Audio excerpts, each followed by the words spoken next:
so much, and it will only take 5 minutes.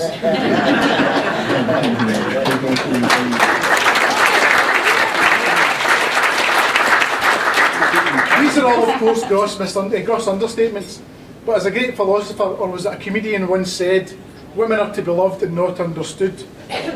Mind you, helping around the house might be a good thing as well. I was looking at the crime statistics the other day, and I don't think there's ever been a man shot to death while he was doing the washing up. After that, you'll be glad to know I'm kind of drawing to a finish now, but I would like to offer one or two final thoughts. Marriage is the meeting of two minds, of two hearts and two souls. It is clear that Lyndon and Fiona are a perfect example of this. May they be blessed with happiness that grows, and with love that lasts, and a peaceful life together. I wish them every enjoyment for today, with fulfilment of their hopes and dreams for tomorrow, and love and happiness always. One last piece of advice though: to keep your marriage brimming with love in the loving cup. Whenever you're wrong, admit it. Whenever you're right, shut up. It is now my pleasure to propose a toast to the happy couple. Please be upstanding. Raise your glasses to the bride and groom, Mr. and Mrs. Maltby. All the best.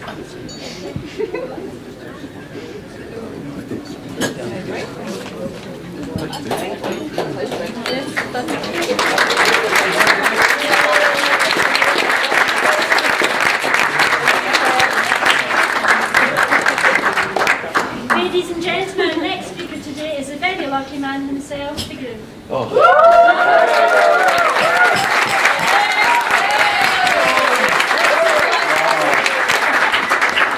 I'm looking forward to this. Nice and low. Nice and low. Come on, stop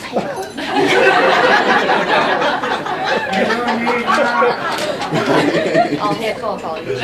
Oh dear. What is shit I eat? I don't even know what that is. It's a receipt. Right. Cheers, Dave. Thank you very much. Right. Firstly, my wife and I would like to thank you all for coming today.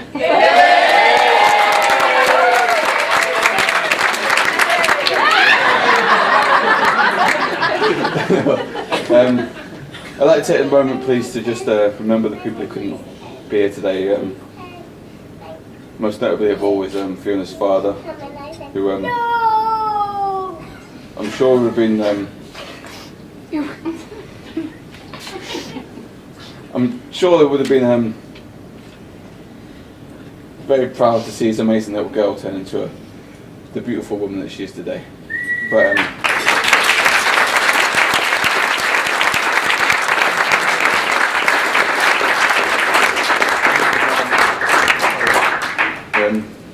equally as proud was Dave, who walked down the aisle this morning.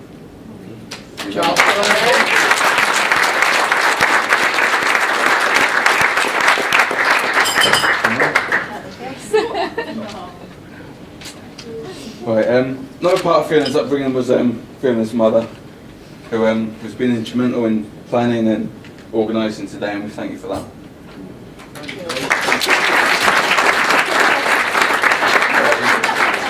You've done a simply outstanding job of raising Fiona, and I mean, be able to put up with me. And I'm sure Fiona would like to thank my parents.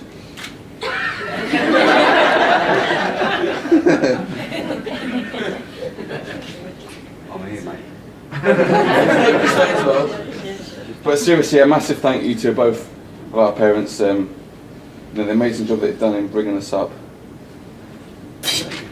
I don't even know where we are. That's normal. Right, we've got Do you want me to read it out for you? so we've got a few gifts.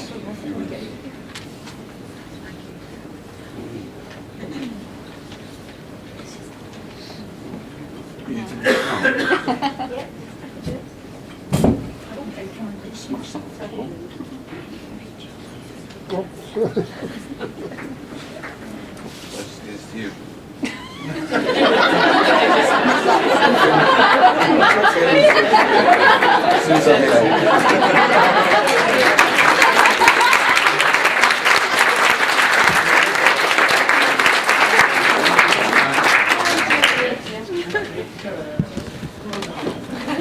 Right. If you don't mind, I'll tell you a quick story of how Fiona and I met. It was a very traditional story of our generation. We met in a lovely little music and dancing establishment. Fiona says a poorly lit nightclub. But don't worry, next time we did it properly. I met her in a bar first. Then we went to the nightclub. 7 years later, I learned a few things, and I think the proposal was maybe a little bit more romantic. Up Ben Ann, hence the names of the table. Overlooking a lock, which I hope was a little bit more romantic. Right, on to the stag do. Cheers. Nearly done. I've got a few toasts. To the bridesmaids, who I'm sure you agree look amazing, and thank you for the hat.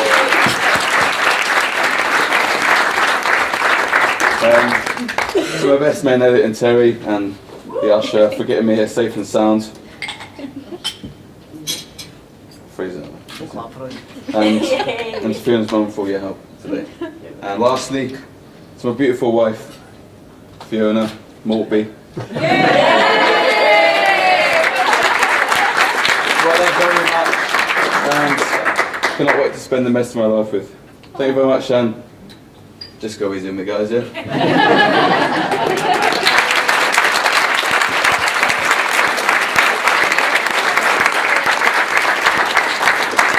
Ladies and gentlemen, the next speaker today is Elliot. Oh. Right. Well, thanks, Lyndon. That's, might mind seeing a bit better now after that. Only a little bit better though. So it's my turn to say a few words. I'll have a drink first.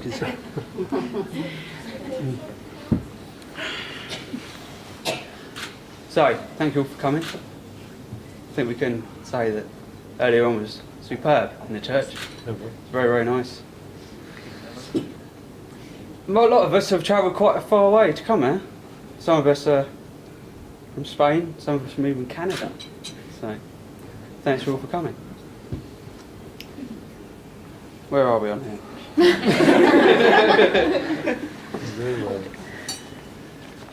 I know that Fiona and Lyndon appreciate all the support that we've all given them.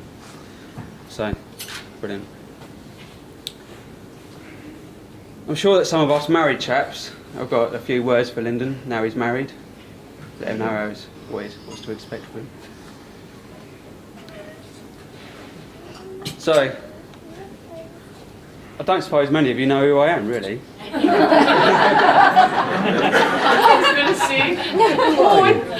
I'm his. Who are you? I'm his big brother. This is going to go a lot smoother. I gave you a bit of a cue there. Oh, I'm here now. All right. So, maybe not so big. Older brother. That was really a lot better when we decided.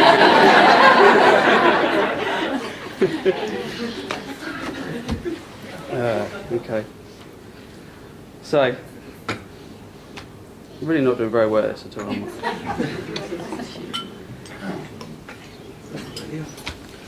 So I assume that Lyndon chose me for this privilege because of my obvious speech skills. But seriously, thanks Lyndon. It's an honour. I'll probably just read this for word now. Alicia knows it. Sorry? Alicia's doing it for you.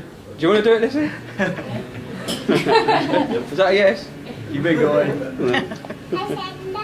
Oh. No, this is actually the first time I've made a speech. It is nerve-wracking, so... I only feel slightly better now I'm not the only apprehensive person here. But then again, she has just married Lyndon.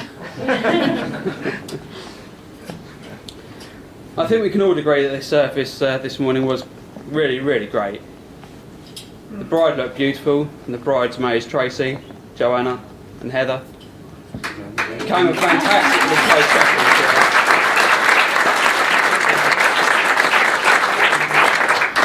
Lyndon, you came out alright too. Thanks. Knowing my brother, the success of today had little to do with him, and a lot to do with Fiona and Eileen. So, that's his new mother-in-law. So, on the groom's behalf, thank you both. Superb.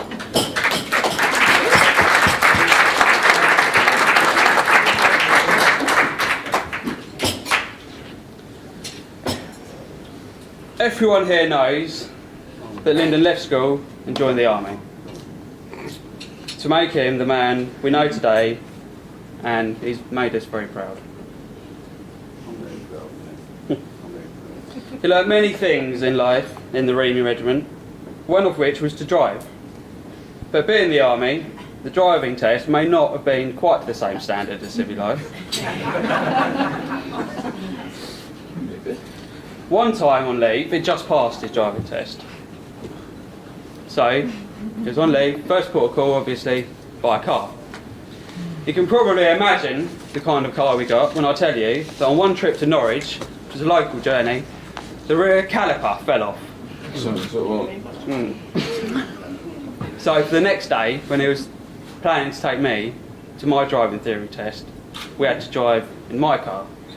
So I finished my driving theory test.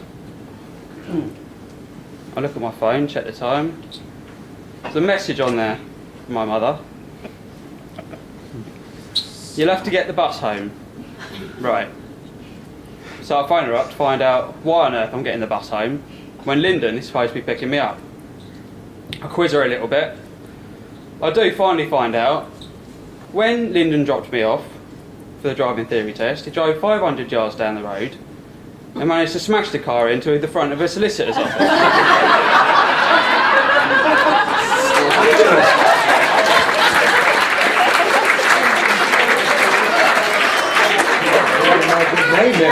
He tells me it wasn't his fault. Something to do with the T-junction and someone not stopping. I'm not too sure who the someone was. I suspect I know.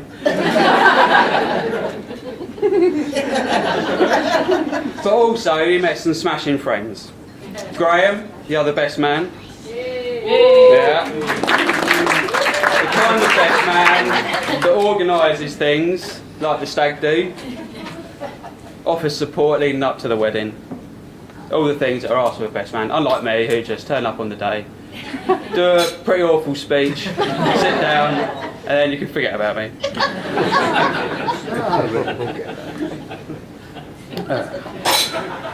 For those of you who are wondering why he chose two best men, he chose, this is awful. I'm going to pick it up and I'm going to read it. I'll start that bit again. So for those of you who are wondering why there are two best men sitting up here, I asked Lyndon and he told me it's perfectly simple.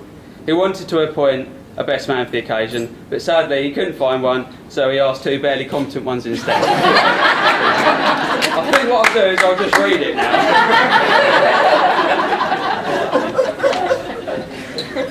So the other obvious friend he met while on leave, but this time in Scotland, was Fiona. And now they're happily married, so well done. I can see we have some of the lads here that Lyndon plays football with. So I thought I'd do some football jokes, maybe something like he plays in left back. Where? Left back in the dressing room. But I won't do that because it's a bit cheesy. Lyndon and I were chatting about whether I should put something in here about his love for football. He told me that he intended to nurture his marriage in the same way he does his beloved football. He says he's going in fully committed, plans to score every week, and argue with the ref. The problem is, Fiona tells me that if he does, he's going to end up with a serious groin injury. So, I said I had a few words to say at the beginning. There they are. I'll taste. You both, well done. Thank you. I'll load the big one for Terry at the end. And I'll hand you over to the more familiar face. Terry, do a better job than me, please. Cheers.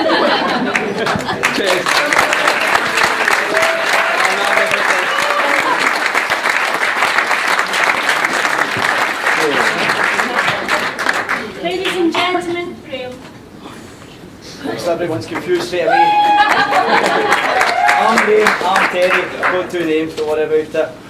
Took a couple of notes there when Elliot was doing his speech. Lyndon plans to score every week the same way he does at football. I've obviously never seen Lyndon play football. Fiona's more likely to get 2 broken legs and a half-hearted apology. You'll be surprised to hear that we wrote these speeches at 6 o'clock this morning after a trip to the pub. We're obviously not that great. But Lyndon, yeah, playing football, you touched on it, he's a big fan of playing football. Unfortunately, anybody who's seen him play will know that Lyndon, when his brain sends a message to his legs, it's like Chinese whispers. He's just been down there, he runs about, he ends up looking like a constipated giraffe.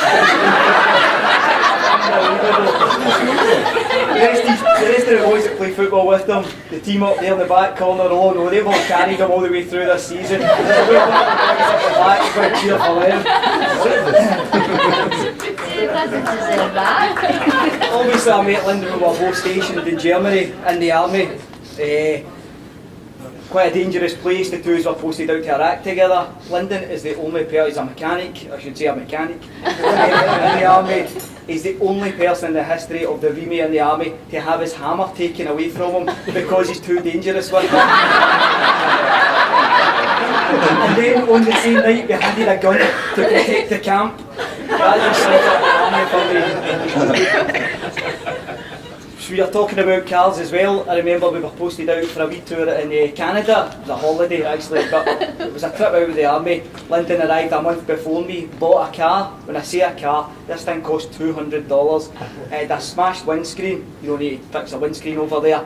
You had to start it with a stick. It electrocuted you every time you touched it. It was a shambles. You would put your head out to look out the window to see where you're going if the windows worked. It was that bad. It really was an absolute shed.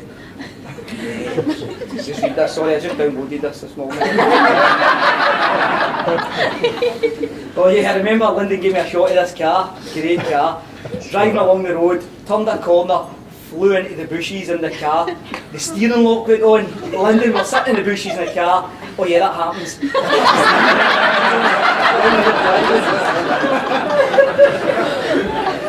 Great mechanic though.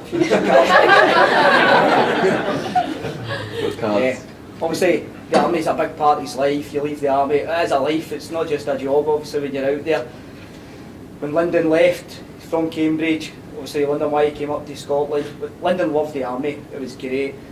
Do as little work as you can, drink as much as you can. You leave the army, there's only one option, move to Scotland. Great